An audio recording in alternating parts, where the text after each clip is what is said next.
presencia. Y como dice en el Salmo, que vamos a ir ahora en el Salmo 95:1, empieza con la primera palabra, que es un verbo, y está en imperativo, que dice: venid, aclamemos alegremente a Jehová. Cantemos con júbilo a la roca de nuestra salvación. Lleguemos ante su presencia con alabanza, aclamémosles con cántico. Y en el texto dice así: porque Jehová es Dios grande y Rey sobre todo los dioses. Vamos ahora. Señor, te damos las gracias, Padre Santo. En esta mañana te ponemos a ti delante de nuestro corazón, delante de nuestros pensamientos, Señor. Que cada cosa que cada uno traiga lo deje ahí en un lado. Que seas tú, Señor, el que tome toda carga, todo problema y toda circunstancia adversa. La ponemos, Señor, delante de tu presencia. Porque sabemos, como dice, venimos ante ti alegremente y vamos a cantarte a ti con cánticos de júbilo. Y dice: a la roca de nuestra salvación. Dios nos salva y tú nos libras, Señor, de todos los problemas, Señor. Aunque muchas veces pensamos que no es así, pero tú eres el que tiene la solución a todo cuanto se produzca y cada uno de los problemas que surjan. Lo declaramos en esta mañana en el nombre de Jesús. Amén. Aleluya. Sean bienvenidos toda la iglesia. Hoy hace un día precioso. ¿A quién no le gusta la lluvia? A mí me gusta la lluvia. Porque ¿sabéis de dónde viene la lluvia? Es del cielo. Y todo lo que viene del cielo es bueno. Como dice en el Salmo: porque grande es Jehová y digno de ser grandemente alabado.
ojos claman por un despertar. Cielo y tierra te adorarán. Tu reino y gloria se establecerá. Cielo y tierra te adorarán. Tu reino y gloria se establecerá.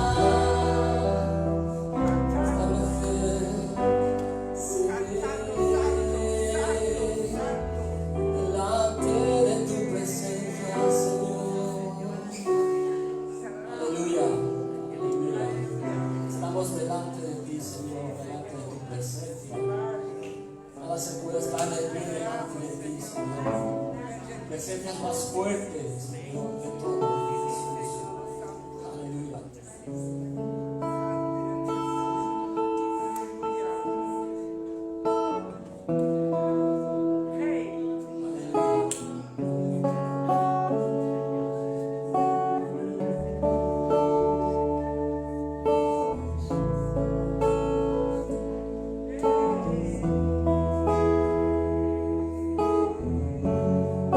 Sé, Jesús,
escuchando lo que tú nos dices, Señor. No lo que nosotros queremos decir, sino lo que tú nos estás hablando, Señor. Para así, Señor, escuchar tu voluntad, Señor. Delante de tu presencia, Señor, delante de ti, Señor. Sí, Jesús. Aleluya.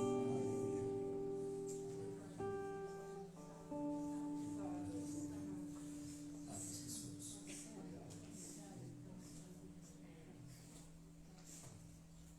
Aleluya. Aleluya.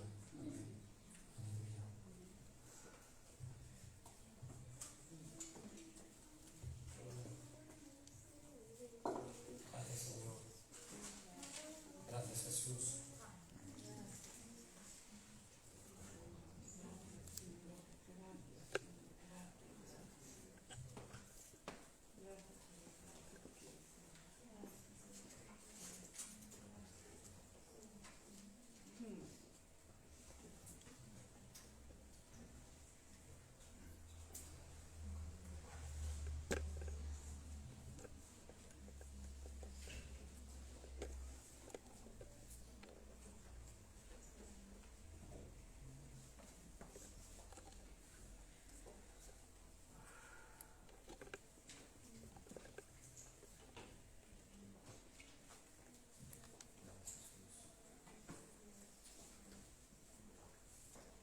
Aleluya. Buenos días, hermanos. Vamos a recibir la ofrenda de esta mañana. Aleluya. Leyendo en el Salmo 145. Dice así: Te exaltaré, mi Dios, mi Rey, y bendeciré tu santo nombre, eternamente y para siempre. Cada día te bendeciré, y alabaré tu nombre eternamente y para siempre. Grande es Jehová y digno de suprema alabanza, y su grandeza es inescrutable. Generación a generación celebrará tus obras y anunciará tus poderosos hechos, en la hermosura de la gloria de tu magnificencia. Y en tus hechos maravillosos meditaré. Del poder de tus hechos estupendos hablarán los hombres, y yo proclamaré tu grandeza. Proclamarán la memoria de tu inmensa bondad, y cantarán tu justicia. Clemente y misericordioso es Jehová, lento para la ira y grande en misericordia. Bueno es Jehová para con todos, y su misericordia sobre todas sus obras. Te alaben, oh Jehová, todas tus obras, y tus santos te bendigan. La gloria de tu reino digan, y hablen de tu poder, para hacer saber a los hijos de los hombres sus poderosos hechos, y la gloria de la magnificencia de su reino. Tu reino es reino de todos los siglos, y tu señorío en todas las generaciones. Sostiene Jehová a todos los que caen, y levanta a todos los oprimidos. Los ojos de todos esperan en ti, y tú les das su comida a su tiempo. Abre su mano, y colmas de bendición a todo ser viviente. Justo es Jehová en todos sus caminos, y misericordioso en todas sus obras. Cercano está Jehová a todos los que le invocan, a todos los que invocan de veras. Cumplirá el deseo de los que le temen. Oirá a sí mismo el clamor de ellos, y los salvará. Jehová guarda a todos los que le aman, mas destruirá a todos los impíos. La alabanza de Jehová proclamará mi boca, y todos bendigan su santo nombre, eternamente y para siempre. Aleluya. Venimos delante de ti, Señor, en esta mañana, Padre, para presentar la ofrenda, Señor. La ofrenda, Padre, para las necesidades de tu pueblo, Señor. Que tú la bendigas grandemente, Padre, que tú seas tocando cada vida, cada corazón, Señor. Gracias porque tú estás con nosotros, Padre. Te exaltamos, Señor, y glorificamos tu santo nombre, Padre. En el nombre de Jesús. Amén.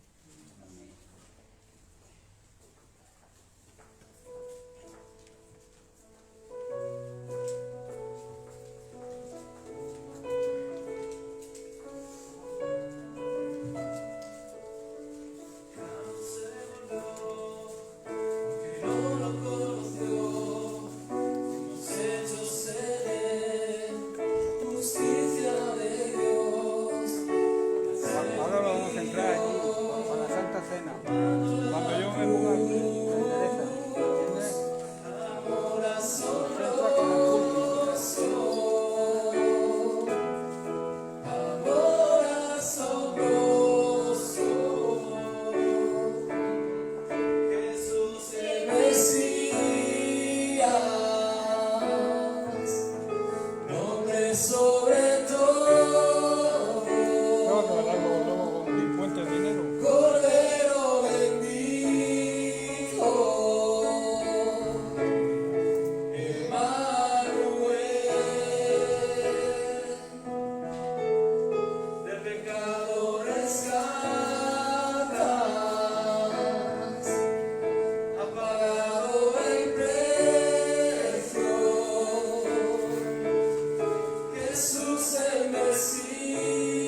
días a todos, bienvenidos un día más a alabar a Dios, a bendecir su nombre, y que nos ministre con su palabra. Hoy es un día, digamos, especial porque vamos a participar de la mesa del Señor y vamos a dar gracias por esta comunión que tenemos los hermanos unos con otros, que no debe de existir, o sea, dejar de existir. Donde están los hermanos juntos en armonía, Dios manda bendición, manda su bendición, manda vida eterna. Así que vamos a disponer nuestro corazón para participar de la mesa del Señor. Os voy a pedir que os levantéis, que os pongáis de pie. Y vamos a leer en 1 de Corintios,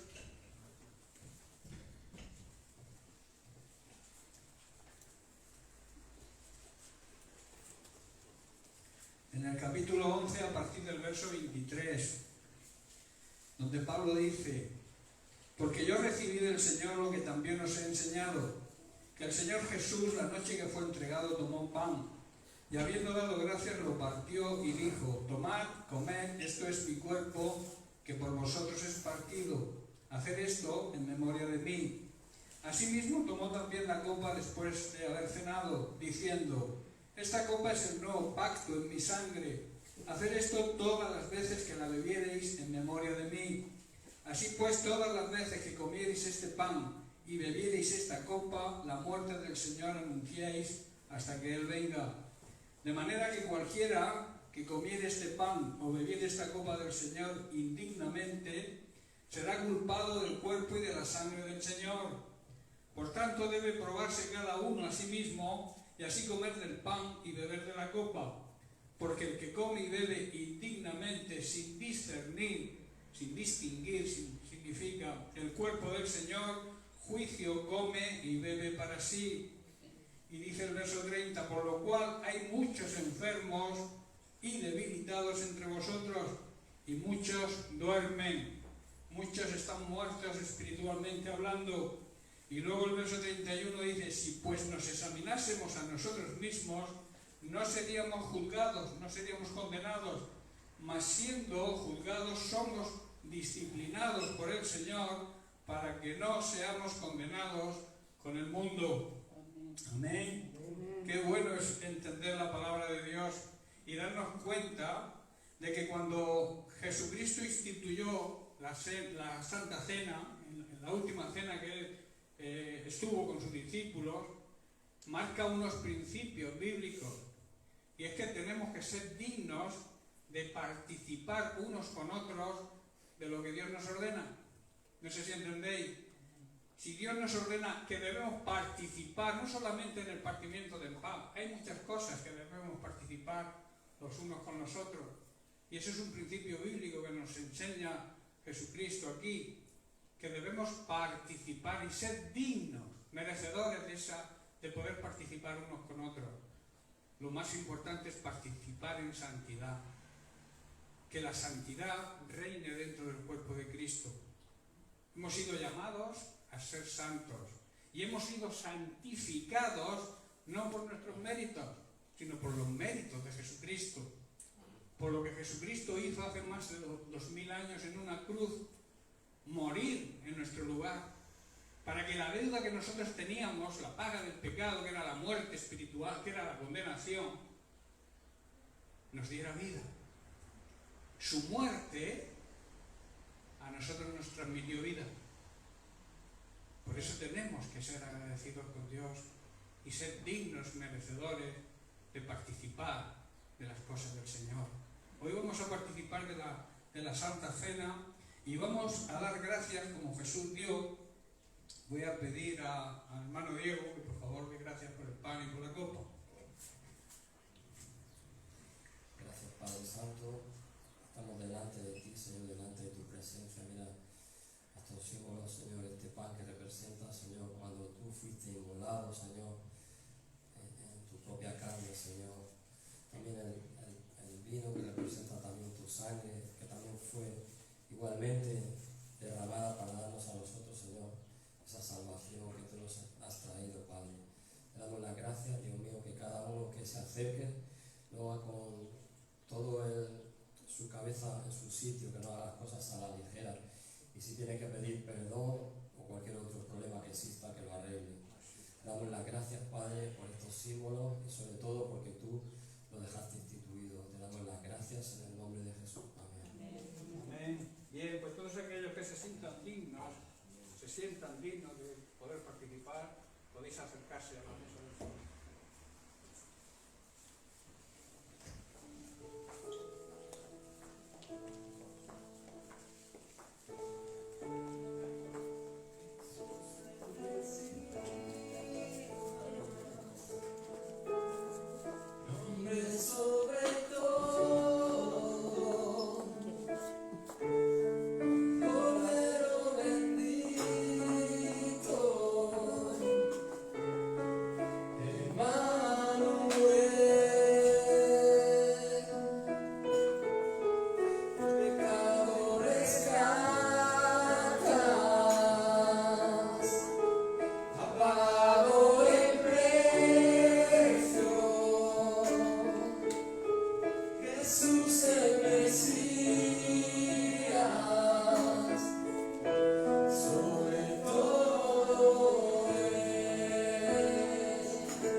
Padre, te damos gracias, Señor. Te bendecimos y te glorificamos a ti en esta mañana, Señor. Queremos ser agradecidos contigo, Señor, y alabarte y bendecirte como tú te mereces, con la excelencia que tú te mereces. Por eso te damos gracias, Señor, por haber podido participar de estos símbolos, sabiendo lo que significan, esa copa que significa esa sangre derramada hasta la última gota por nosotros y por nuestra sanidad y por nuestra salvación. También por ese pan que simboliza el cuerpo martirizado y azotado que tú llevaste a la cruz por nosotros, Padre. Queremos darte las gracias, bendecirte, glorificarte a ti, Señor, y darte toda la gloria y toda la honra que te mereces, en el nombre precioso de Cristo Jesús. Amén y amén. Gloria a Dios. Aleluya.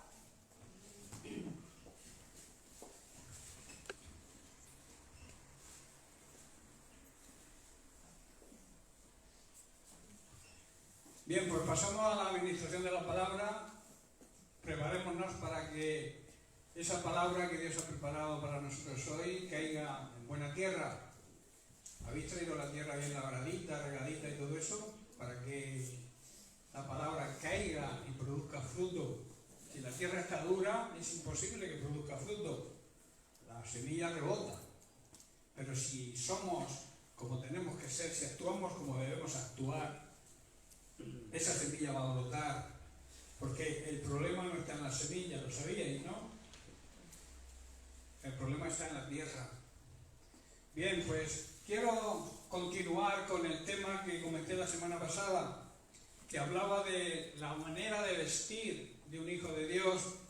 Espiritualmente hablando, se refiere la Biblia, cuando el enfoque que le vamos a dar hoy y le estamos dando estas semanas, es comparar la vestidura, como nos vestimos exteriormente, con lo que realmente significa vestirse en el interior.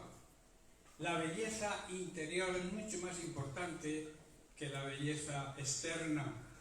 La Biblia habla mucho de la forma de vestir, habla mucho de vestidura y se refiere precisamente a eso, a la manera, a la nueva manera de vivir que debe tener todo hijo de Dios. Hablábamos que Pedro y Pablo hacían mención a esto de una forma muy parecida. Vamos a repasar un poco, muy poco, lo que dice Primera de Pedro capítulo 3, verso 3 al 4. Dice: no se interesen tanto por la belleza externa, los peinados extravagantes, las joyas costosas, la ropa elegante. En cambio, vístanse con la belleza interior, la que no se desvanece, la belleza de un espíritu tierno y sereno, que significa un espíritu, que es lo que realmente somos, un espíritu que vive en un cuerpo carnal y que tiene un alma, que tiene una manera de pensar, tiene su disposición, sus decisiones en el alma, tiene que estar lleno de paz. Somos un ser trino. Nuestro espíritu, nuestra alma y nuestro cuerpo tienen que estar compenetrados para servir a Dios y para demostrar que somos hijos de Dios, vistiéndonos con las vestimentas que la Biblia enseña, que estamos analizando. Dice: porque esto es de gran valor, porque Dios aprecia, a los ojos de Dios es muy importante mirar, fijarnos más en el interior que en lo exterior. Pablo también lo asegura en su carta a los Colosenses, capítulo 3 también, versículos 12 al 14. Dice: vestíos, que significa vivan de acuerdo pues, como escogidos, como llamados, como seleccionados por Dios, santos y amados. Qué gran privilegio, ¿verdad? De ser escogidos por Dios, de ser seleccionados, llamados por Dios para un uso santo. Sabéis que los utensilios se santificaban, el templo también se santificaba, porque era dedicado al Señor. Una persona santa es aquella que primero ha sido transformada, ha sido cambiada, luego ha sido apartada de todo uso mundano y dedicada al servicio de Dios. Dice: tienen que vivir de acuerdo a ese llamado de entrañable misericordia. Aquí estuvimos analizando esta prenda. Entrañable significa íntima, es una prenda íntima, es una prenda necesaria para la vida de un verdadero cristiano. Y añade otras más, también de benignidad, de humildad, de mansedumbre y de paciencia. Estos son diferentes prendas que debemos ponernos. Estamos analizando la misericordia, la primera, y que también recordad que son características del fruto del Espíritu Santo. Dice el verso 13: soportándoos, o sea, tolerándose los unos a los otros y perdonándoos unos a otros si alguno tuviera queja contra otro. De la manera que Cristo nos perdonó, así también debemos hacerlo nosotros. Y sobre todas estas cosas, sobre todas estas prendas que he enumerado, que el apóstol Pablo enumera, dicen: vestíos de amor. La última pieza, quizá la pieza más importante. Todas son muy importantes, pero el amor, sin amor no se tiene misericordia. Sin amor no se tiene bondad, no se tiene paciencia. No se soportan a los demás, sin amor no se perdona. Por eso es la prenda, dice, y sobre todas esas prendas tenéis que poneros la prenda del amor, que es el lazo de unión perfecto. Hermanos, por haber sido escogidos, por haber sido santificados, Jesucristo por su sacrificio nos santificó, y por recibir tanto amor de parte de nuestro Padre Celestial, debemos vivir de acuerdo a ciertas reglas, de acuerdo a ciertos parámetros que tanto Pedro como Pablo exponen y enumeran haciendo una comparativa con la forma de vestir. Recordemos que estuvimos analizando en la primera parte de este mensaje la misericordia. Y recordad que la misericordia y la gracia son actitudes, son atributos que solamente son aplicables a Dios, que caracterizan la esencia de Dios. Y Dios sabéis que es eterno. Por tanto, su amor y su misericordia son eternas, que quiere decir nunca se terminan. Pese a nosotros, pese a nuestra dureza de corazón, pese a nuestra cabeza, no, que ir a Él arrepentido. A veces lo que sentimos es remordimiento, pero el remordimiento quizás te haga llorar, pero no te hace cambiar. Lo que te hace cambiar realmente es el arrepentimiento. El arrepentimiento de decir, he ofendido a Dios con las cosas tan maravillosas que Dios ha hecho por mí, me ha regalado la salvación. Y yo he pecado contra Él. Recordad que dijo el hijo pródigo cuando volvió a casa. Volvió en sí, se dio cuenta, recapacitó. Eso es lo que necesitamos muchas veces, recapacitar, no mantenernos ahí con cabezonería en nuestros errores, en nuestros delitos, en nuestros pecados, ahí. Hay que volver en sí, darnos cuenta de que el pecado le ofende a Dios. ¿Qué dijo el hijo pródigo? Padre, he pecado contra el cielo, primero contra Dios. Que eso a veces no lo tenemos en cuenta. Pero contra todo pecado, el primer, donde más repercute es en el cielo. Porque pecamos contra Dios. Porque la misericordia de Dios nos alcanzó, nos liberó, nos perdonó la paga del pecado, que era la muerte, la condenación. Y luego dice, yo he pecado contra ti también. Primero contra el cielo y contra ti. No soy digno, no soy merecedor de que tú me recibas como hijo de nuevo.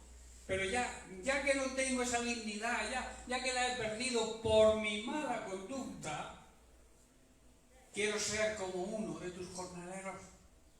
Recíbeme como uno de tus jornaleros, porque los jornaleros comen y yo llevo mucho tiempo sin comer.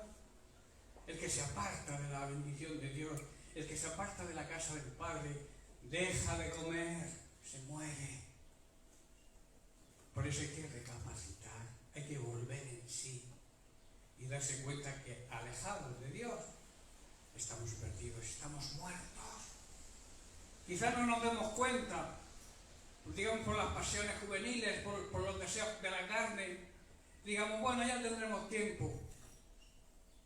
El tiempo no está en tus manos, el tiempo no depende de ti.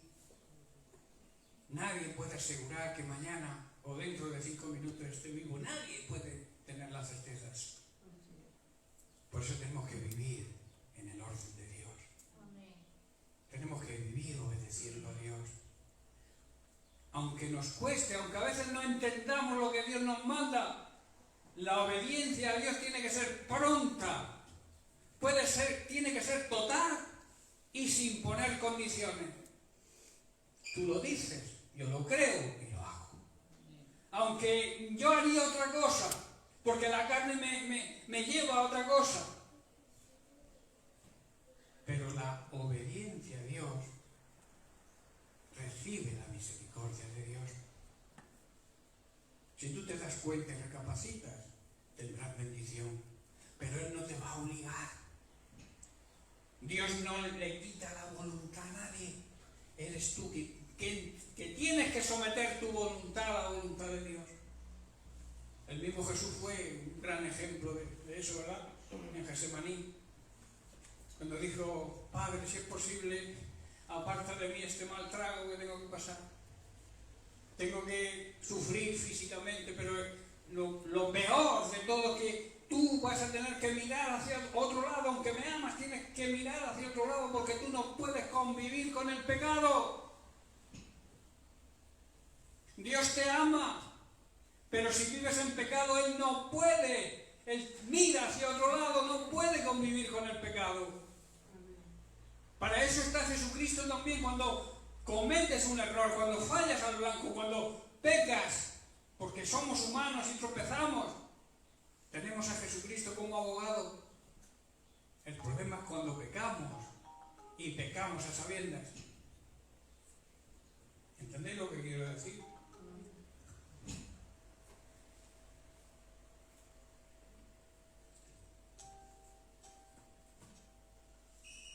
Bueno, pues nada, seguimos. Empezamos hablando precisamente de que somos salvos por la misericordia de Dios. Somos salvos porque Dios tuvo misericordia de nosotros. Cuando nosotros merecíamos la condenación, cuando nosotros merecíamos la muerte eterna, Cristo murió por nosotros. Allá con el grillo. Pues si hay un teléfono que no funciona y ahora por...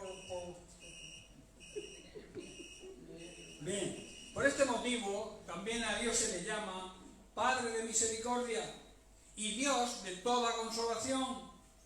Y decíamos también que somos bendecidos para bendecir. Recibimos la misericordia de Dios y debemos, por tanto, bendecir a los demás. Tú tienes que ser un canal de bendición para los demás. Tú tienes que ser un ejemplo para los demás. Para eso has sido seleccionado. Para eso has sido elegido por Dios. Para esa bendición que tú has recibido, que nosotros hemos recibido, la transmitamos hacia los demás. El tratamiento que Dios le da a su pueblo Israel, si analizamos la Biblia, y la manera que Dios trató siempre al pueblo de Israel y hoy trata a su iglesia, está considerado como una de las pruebas manifiestas de su gran y eterna misericordia. En Éxodo capítulo 15, verso 13, podemos leer el cántico de Moisés y de su hermana Miriam. Y dice, en tu misericordia guiaste al pueblo que redimiste, o sea, al pueblo que sacaste de la esclavitud, lo has guiado con tu fuerza hacia la morada de tu santidad. Hermanos, esto nos habla proféticamente hoy acerca de lo que Dios ha hecho con nosotros, pero también habla proféticamente de cuál es nuestro futuro. Su propósito, el propósito de Dios, la voluntad de Dios, es guiarnos a través de su Espíritu Santo hacia su morada eterna, hacia su lugar santo. Ese es el propósito de Dios, a través del Espíritu Santo, guiarnos hacia la vida eterna, guiarnos hacia su presencia, al trono de su santidad. En el Salmo 78, verso 54, Asaf, que recordemos era el líder de la alabanza en el reinado de David, hace un reconocimiento de esta verdad y dice así, los llevó, o sea, a su pueblo los llevó hasta las fronteras de su tierra santa, a este monte que adquirió su diestra. O sea, los llevó a una tierra santa, a la tierra que había conquistado para ellos. Jesucristo conquistó el cielo para nosotros. Nosotros estábamos perdidos, muertos espiritualmente, condenados. La sentencia era condenatoria.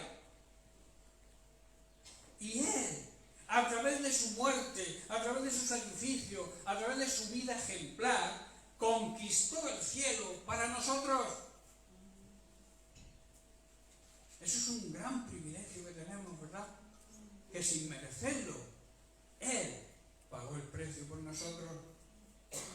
En 1 de Pedro capítulo 1, versículos 3 al 5 leemos, aquí Pedro declara a los que un día aceptamos la salvación, a los que un día aceptamos a Jesucristo como Señor y Salvador, dice, bendito el Dios y Padre de nuestro Señor Jesucristo, que según su grande misericordia nos hizo renacer para una esperanza viva, por la resurrección de Jesucristo de los muertos, para una herencia incorruptible, incontaminada e inmarcesible, reservada en los cielos para vosotros.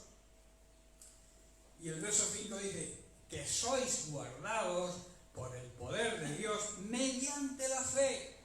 Toda la vida del cristiano se basa en la fe. Todo lo conseguimos por la fe en lo que Dios ha hecho, por la fe en lo que Jesucristo hizo.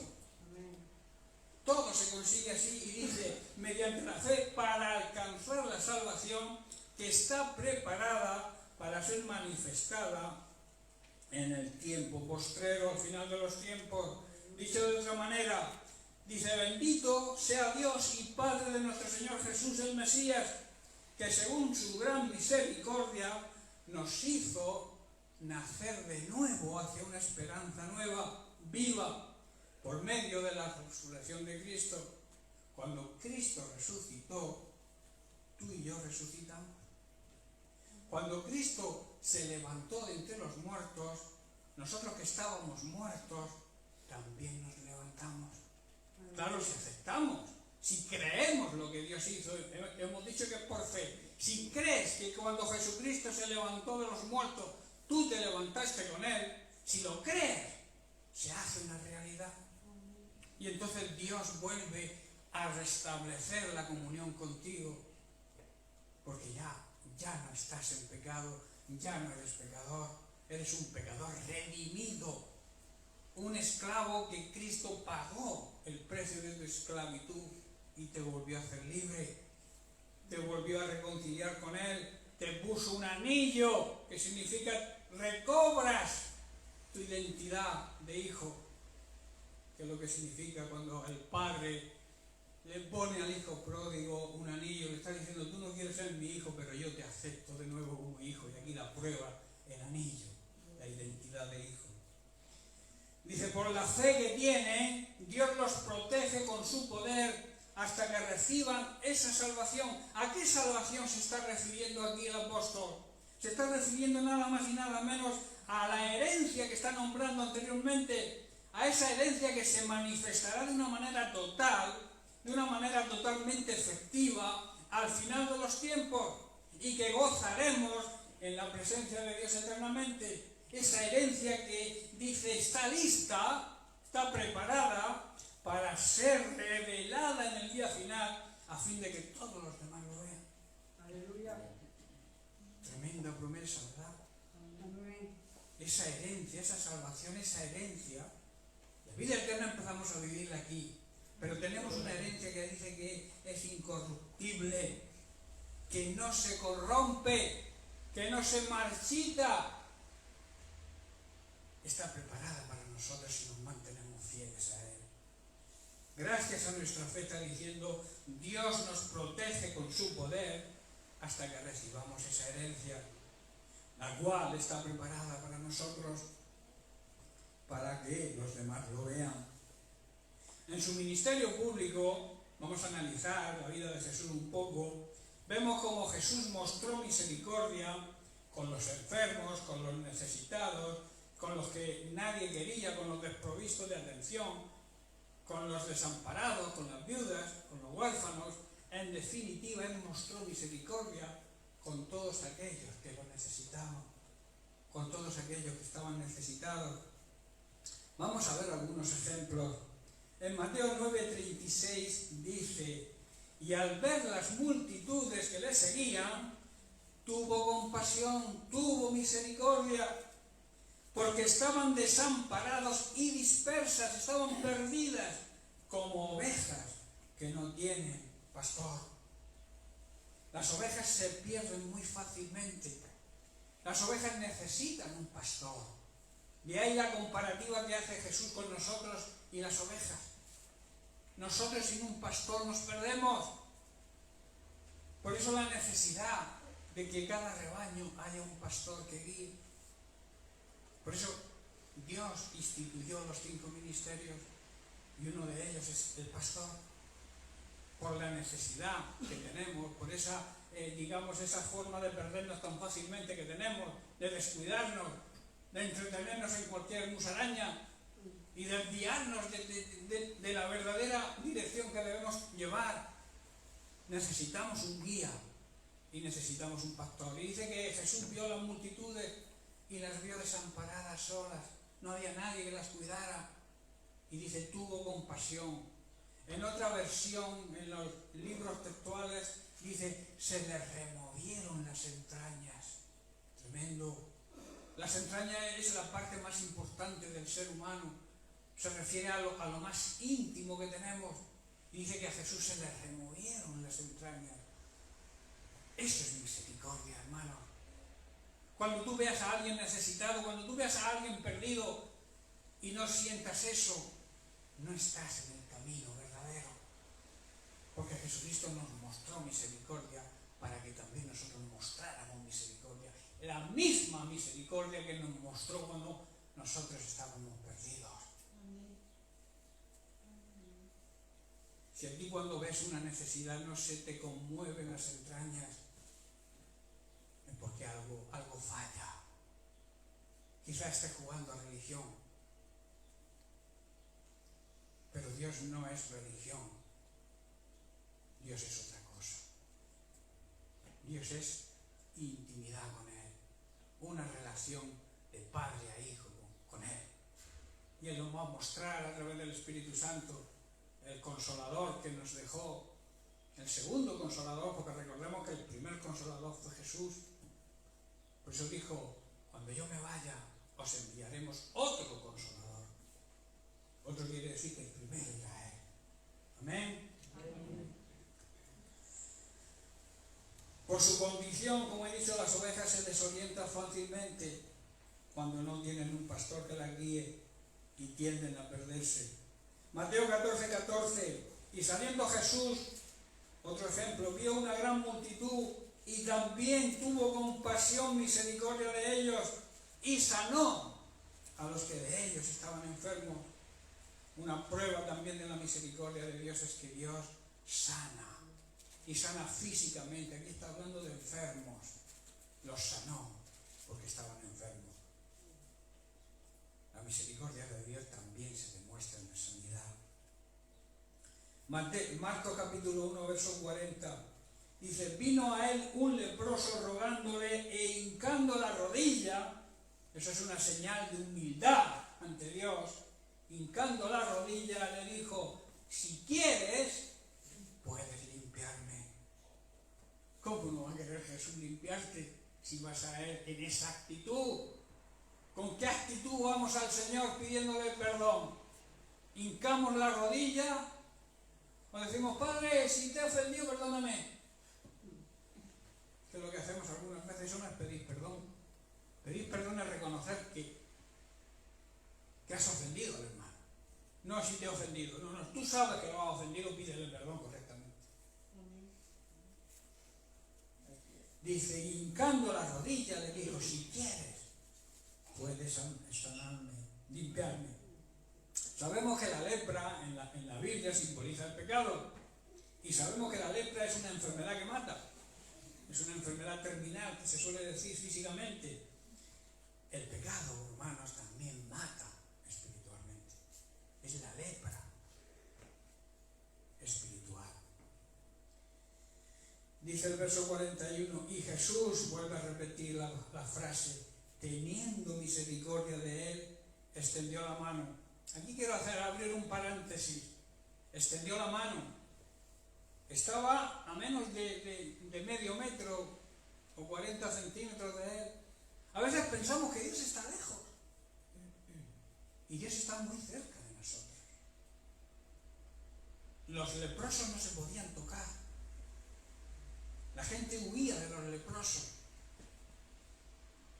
Pero Jesús extendió la mano hacia el leproso y le tocó. Hermanos, Jesucristo está cerca del pecador. Jesucristo está muy cerca del pecador. Solo desea que tú le digas, Señor, si tú quieres, límpiame de esta lepra del pecado. Dios te va a perdonar, Jesucristo te va a perdonar, claro que sí. Extenderá su mano, te tocará y serás sano de esa enfermedad, que es la enfermedad que realmente mata, la verdadera muerte, porque la otra muerte de una manera u otra tendremos que pasar por ella, pero nosotros debemos huir de la segunda muerte, la muerte espiritual, la paga del pecado, la condenación. Jesús, como he dicho, está muy cerca de ti y hoy te pregunta: ¿quieres ser limpiado de la lepra del pecado?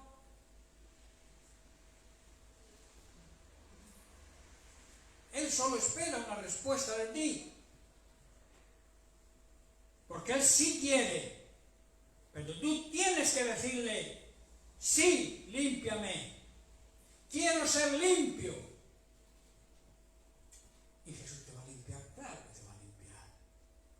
Si dio la vida por ti en la cruz, ¿cómo no va a perdonar tu pecado? ¿Cómo no va a sanarte de la esclavitud del pecado cuando tú vienes a Él arrepentido?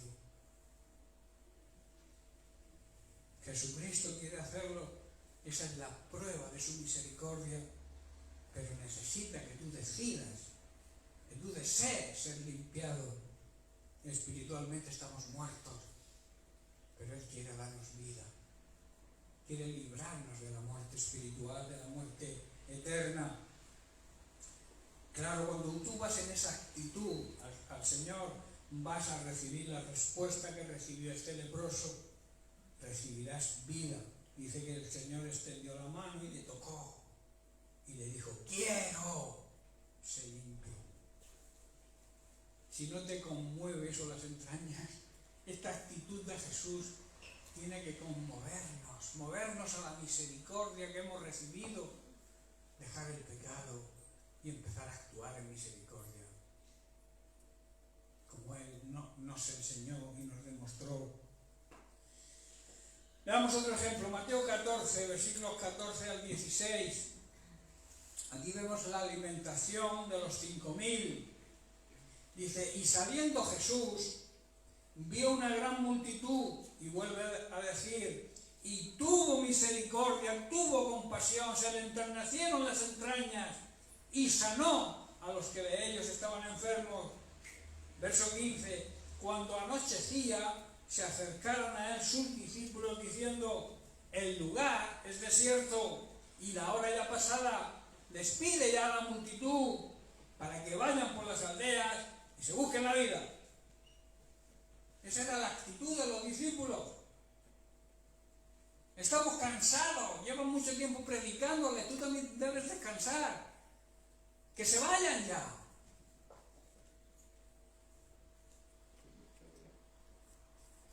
Pero Jesús les da ahí otra lección de su misericordia y nos la da a nosotros también. Dice, Jesús les dijo: no tienen necesidad de irse, dadles vosotros de comer. Tú y yo tenemos la obligación de dar de comer al hambriento. Y no estoy hablando, también, pero no estoy hablando del alimento físico, que también hay que colaborar con los necesitados. Estoy hablando del alimento espiritual, del pan bajado del cielo, de Jesucristo, de su palabra, darla a comer a los demás. Por eso dice: dadle vosotros de comer. Hablando, como he dicho, en términos espirituales, Jesús está diciendo: no tienen por qué perderse, no tienen por qué condenarse, os mando que los alimentéis vosotros, que les deis a comer el alimento verdadero que produce vida eterna, que produce la salvación. Esa es la enseñanza que Jesús les estaba transmitiendo a sus discípulos y nos la transmite a nosotros hoy. También, y por eso nosotros, como seguidores de Cristo, como hijos de Dios, debemos ser misericordiosos para así poder nosotros también alcanzar misericordia. La ley de la siembra que abarca toda la Biblia. Lo que siembras recoges. Si tú recibes misericordia, da sé misericordioso con los demás, porque también recibirás misericordia. Si siembras amor, recibirás amor. ¿Qué pasa si siembras odio? ¿Qué pasa si siembras rencor, falta de perdón, no perdonas a nadie? Que luego analizaremos, no sé si llegaremos, que otra de las pruebas de la misericordia de Dios es el perdón, sin merecerlo, sin pedirlo. A veces dicen, si me pide perdón, le perdono. No veo yo en la Biblia que los que crucificaron a Cristo le pidieran perdón a Jesús. Pero él en cambio dijo, Padre, perdónanos. A veces, como seres humanos que somos, cometemos muchos errores. Y uno de ellos es ese precisamente, decir, si me pide perdón, le perdono porque me ha ofendido mucho. Más que le hicieron a Jesucristo no te han hecho a ti ni te van a hacer nunca. Jesús, en Mateo 5, verso 7, en el Sermón del Monte dijo, bienaventurados, o sea, felices, dichosos, bendecidos, los misericordiosos, los que practican la misericordia no de boca, sino de hecho, porque ellos alcanzarán misericordia. La ley de la siembra. Si eres misericordioso, serás feliz, dichoso, bendecido, porque alcanzarás misericordia. La misericordia es más agradable a Dios que los sacrificios que tú puedas hacer. ¿Lo entendéis? Tener misericordia es mayor a los ojos de Dios, es de más agrado a los ojos de Dios que le ofrezca sacrificios. En Oseas capítulo 6, verso 6 vemos esto. Dice, porque misericordia quiero y no sacrificio, conocimiento de Dios más que holocaustos. Quiero que demuestren, está diciendo, su misericordia, no ofreciéndome sacrificios, no subiendo la cuesta de la Fuensanta con una piedra en el zapato, y luego no tienen misericordia de tu hijo, de tu hija, de tu vecino, de tu marido, de tu esposa. ¿De qué te sirve? De nada. Que te flagele. ¿De qué te sirve si no tienes misericordia? Misericordia quiero en vez de sacrificios. La Biblia da ejemplos y habla de personas que practicaron la misericordia en su trato hacia el prójimo. Lo vemos también en las parábolas de Jesús. Vamos a ver algo de este tema. Por ejemplo, en la parábola de los dos deudores, Mateo capítulo 18, a partir del 24, dice, y comenzando a hacer cuentas, le fue presentado uno que le debía 10.000 talentos. Eso habla de millones, una cantidad muy grande. Los talentos, no sé, ahora mismo no recuerdo bien el precio que tiene, pero eran millones.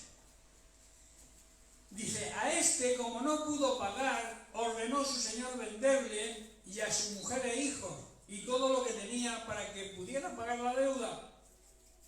Entonces aquel siervo, postrado, vemos otra vez la actitud de ir al Señor de humildad, se humilló, postrado significa de rodillas, le suplicaba diciendo, Señor, ten paciencia conmigo, que yo al final te pagaré todo. Dice que el Señor de aquel siervo, movido a misericordia, o sea, se le removieron también las entrañas, le soltó y le perdonó la deuda.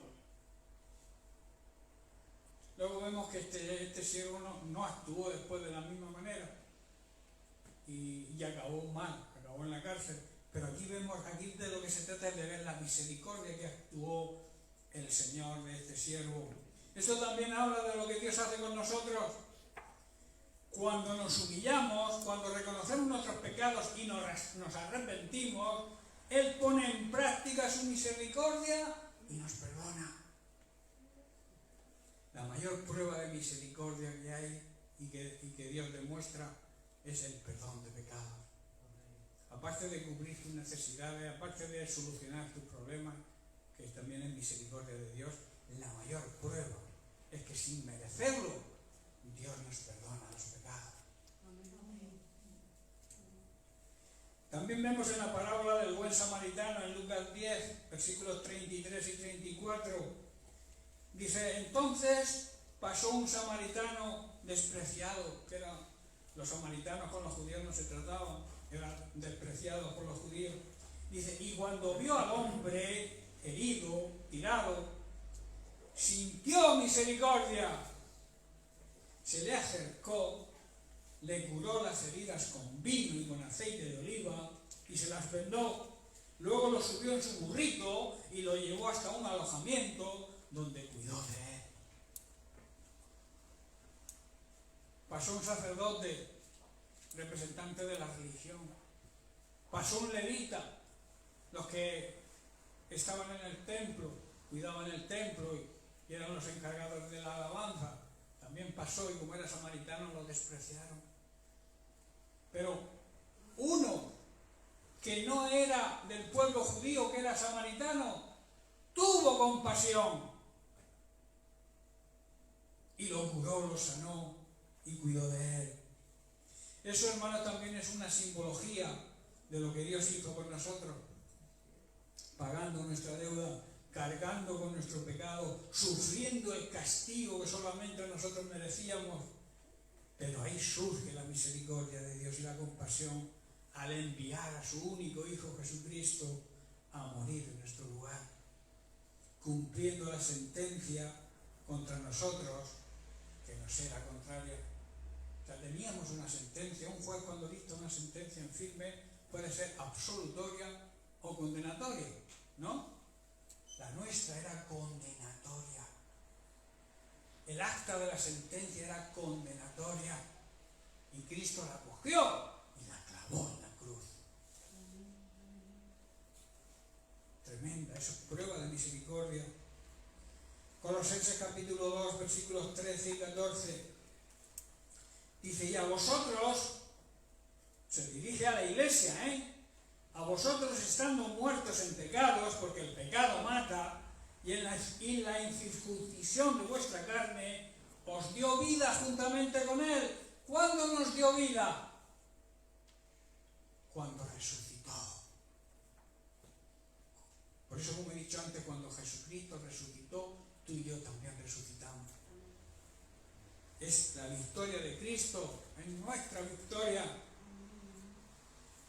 Dice, juntamente con él, perdonándoos todos los pecados. Y el verso 14, anulando la sentencia de los decretos que había contra nosotros, que nos era contraria, que era condenatoria, quitándola del medio y clavándola en la cruz. Este amor, hermano, y esta misericordia, esta gracia de Dios debe empujarnos, debe obligarnos a imitarlo. De gracia recibisteis, dar de gracia. Mateo 23, 23, Jesús acusa a los escribas y fariseos de no practicar el amor y la misericordia hacia los demás. Dice, ¡ay de vosotros!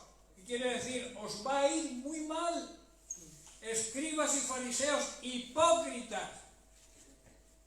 Qué pocos pelos tenía en la lengua Jesús, Y se lo estaba diciendo a los religiosos, a los que se creían hijos de Abraham, hijos de Dios, los únicos salvos, los elegidos por Dios.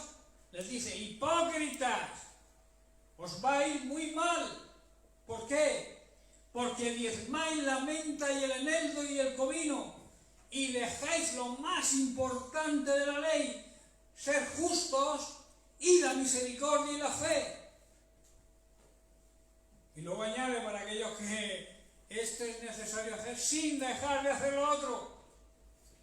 Debemos practicar la misericordia, debemos practicar ser buenos, debemos dar buenos frutos, debemos practicar la justicia, debemos tener fe, pero también debemos diezmar.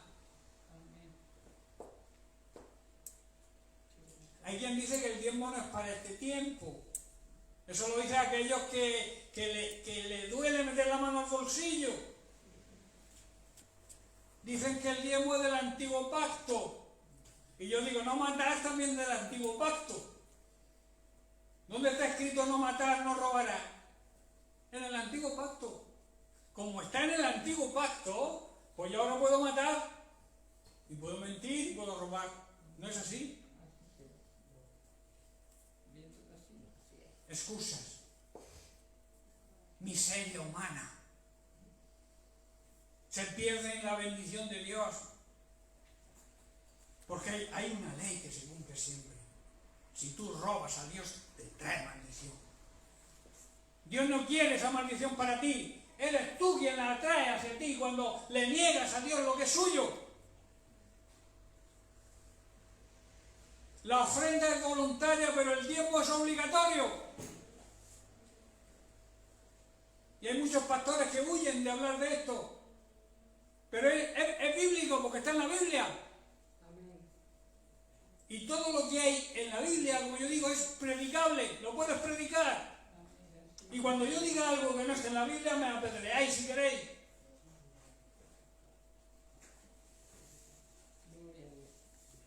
Debéis practicar el amor y la misericordia sin dejar de hacer lo otro.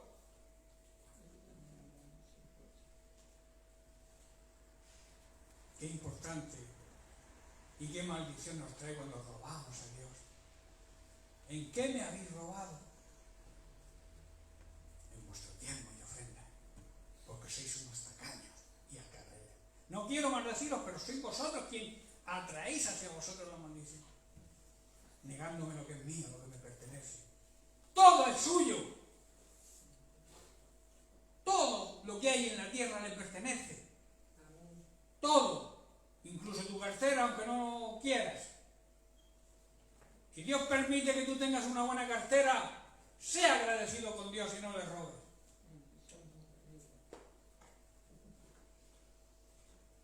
¿Me hago entender? Amén. Santiago capítulo 3, verso 17. Dice, pero la sabiduría que viene de lo alto es primeramente pura, después pacífica, amable, benigna, llena de misericordia. La palabra misericordia aparece muchísimas veces en la Biblia, porque vuelvo a repetir, es un atributo de Dios, es esencia de Dios. Y Dios tuvo una gran misericordia con nosotros, nos perdonó los pecados. Seamos fieles a Dios. El amor a Dios, el amor de Dios demostrado, nos obliga a obedecerle y hacer las cosas como Él las dice, no como yo quiero hacerlas.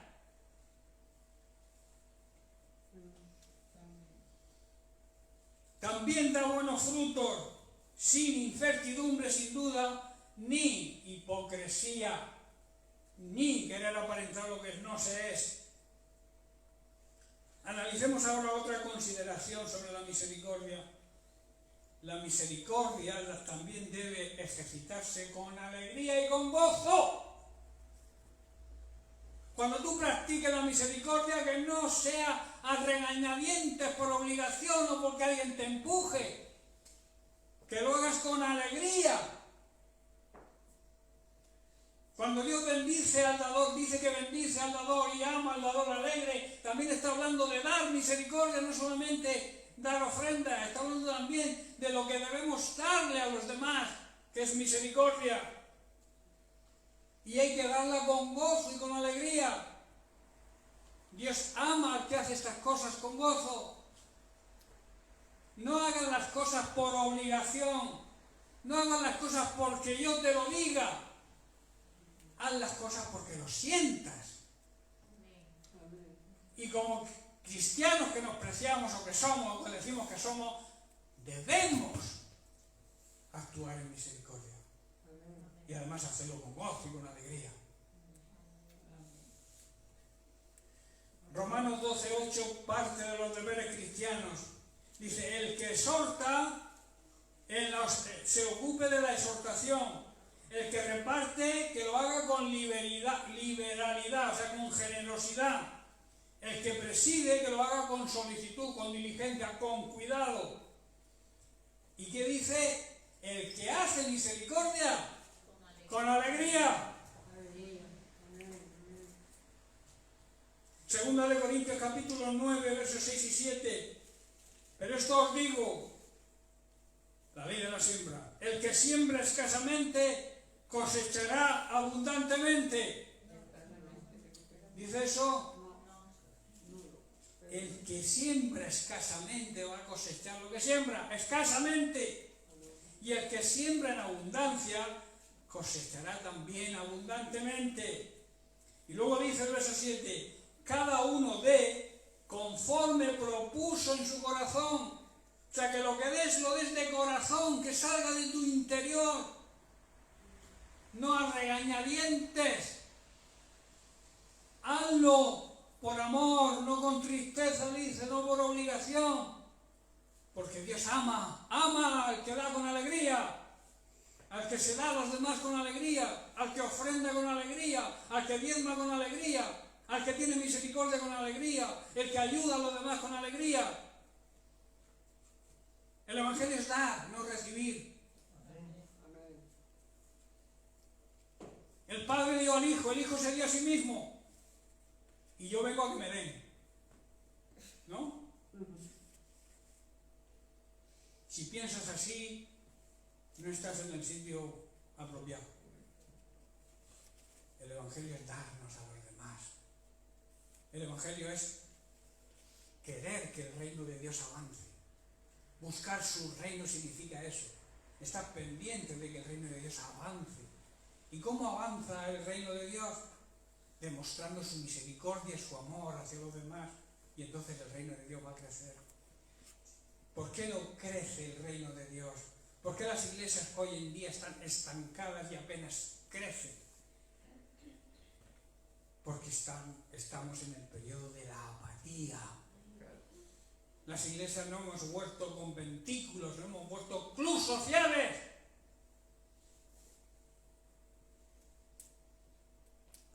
No somos un club social como algunas iglesias se comportan. Somos la iglesia por la cual Cristo pagó un gran precio.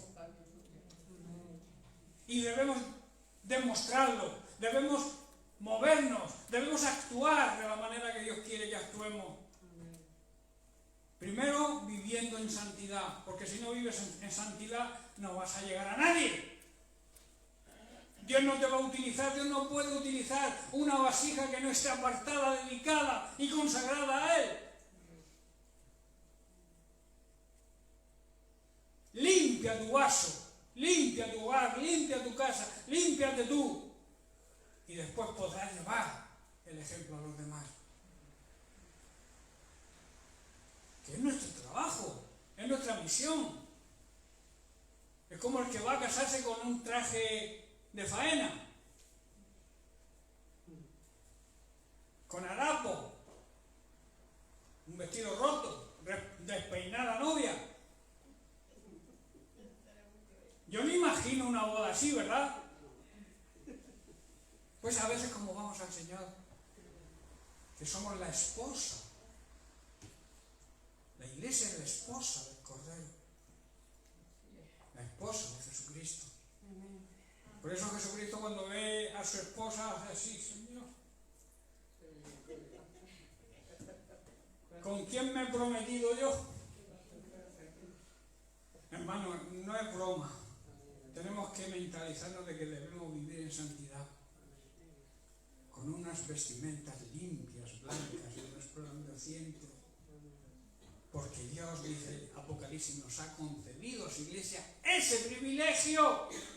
Que nos vistamos de lino fino, blanco y resplandeciente. ¿Estás resplandeciendo tú? ¿Estás siendo luz a los que te rodean? ¿O estamos, me meto yo también, estamos siendo luz? ¿Estamos resplandeciendo ante los demás?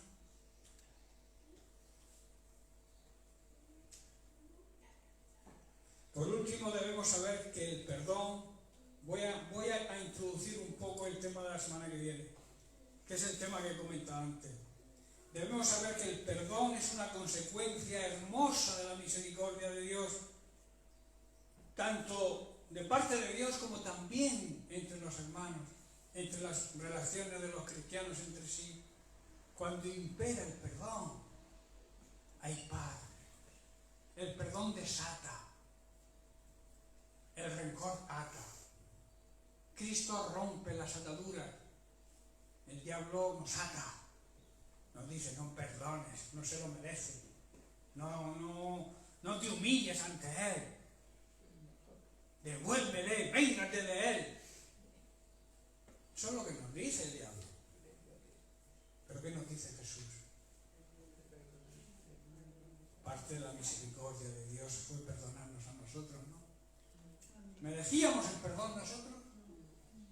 En cambio, ¿Dios qué hizo? ¿Y cómo nos perdonó?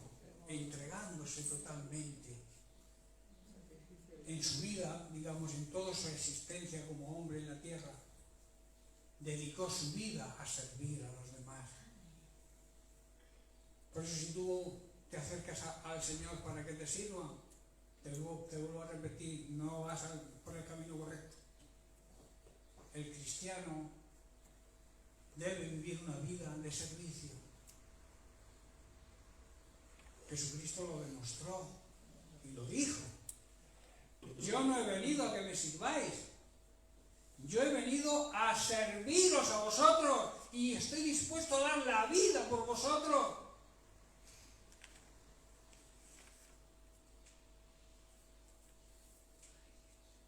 Nuestra actitud tiene que ser esa también, hermano. Jesucristo nos marcó el camino. Y todo aquel que se considere su discípulo o quiera ser su discípulo, tiene que seguir sus pisadas. ¿Qué quiere decir? Tiene que vivir de la manera que Él vivió. Tiene que imitarle. Seguirle significa imitarle. Por eso estuvo 3 años y medio discipulando a sus discípulos y predicando el Evangelio de Salvación para enseñarnos el camino a seguir. Nosotros tenemos cantidad de Biblia, la palabra de Dios fluye en esta tierra por todas partes. Hay lugares que a veces están con una hojita o 2 de la Biblia porque no les permiten más, los matan, los persiguen, donde ven una Biblia. Esa persecución se está movilizando ahora mismo a nivel mundial y pronto nos llegará a nosotros, no os quepa duda. No perdamos el tiempo, aún tenemos tiempo de proclamar las virtudes de Cristo a través de nuestro ejemplo, a través de la predicación de la palabra, pero también de nuestro testimonio y de nuestro ejemplo. Nadie va a creer lo que digas si lo que digas no está de acuerdo con lo que haces. ¿Amén? Amén. Bien, pues lo dejamos aquí y seguiremos la semana que viene, si Dios quiere. Bendiciones para todos.